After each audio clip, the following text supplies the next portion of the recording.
મારી માતાઓને વડીલોને એટલું કહું કે તમે જે ઘરની અંદર દીકરી આપો ને એ ઘરની અંદર સંપત્તિ અને ખૂબ સુખ સાહેબી ન જોતા, જે ઘરની અંદર દીકરી આપો એ ઘરની અંદર જે કન્યાને આપણે વરની સાથે પરણાવવાની છે, મૂર્તિયાની સાથે પરણાવવાની છે, એના કુલ, એનું ચરિત્ર અને એના જે વિચારો છે એને જોઈ અને તમારી દીકરીનું કન્યાદાન કરજો. સ્વાભિમાની હશે, કંઈક કરી છૂટવાની ભાવના વાળો હશે, નિર્વ્યસની હશે તો ભલે મધ્યમ વર્ગનો દીકરો હોય પણ છતાંય તમે એની તમારી દીકરીને ત્યાં આપશો ને તો હૃદયથી અને માનસિક રીતે જે દીકરી સુખી રહી શકે એ જ સાચા અર્થની અંદર કન્યાદાન છે. મોટો બંગલો હોય,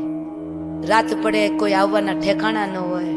બારની અંદર જઈને દારૂ પીતો હોય અને પછી ઘણી બીજી ફ્રેન્ડશીપો કરી હોય અને આવા વેલસેટ હોય અને પછી એ ઘરની અંદર આપણી કુલીન અને સંસ્કારી દીકરીને આપણે આપીએ, પછી એ દીકરી મનથી મા બાપને કહી ન શકે પણ મનથી દુઃખી હોય, વિચારથી દુઃખી હોય, એનો માયલો રડતો હોય, મમ્મી પપ્પા પૂછે બેટા કેમ છે, અરે મમ્મી તમે સરસ, કુલીન દીકરી હોય ને એના મા બાપને જણાવે નહીં, મમ્મી પપ્પા તમે જે કર્યું હોય બહુ સરસ મજાનું છે, પણ અંદરના ખૂણે જઈ અને ક્યારેક રડી લેતી હોય તો એ દીકરીના શ્રાપ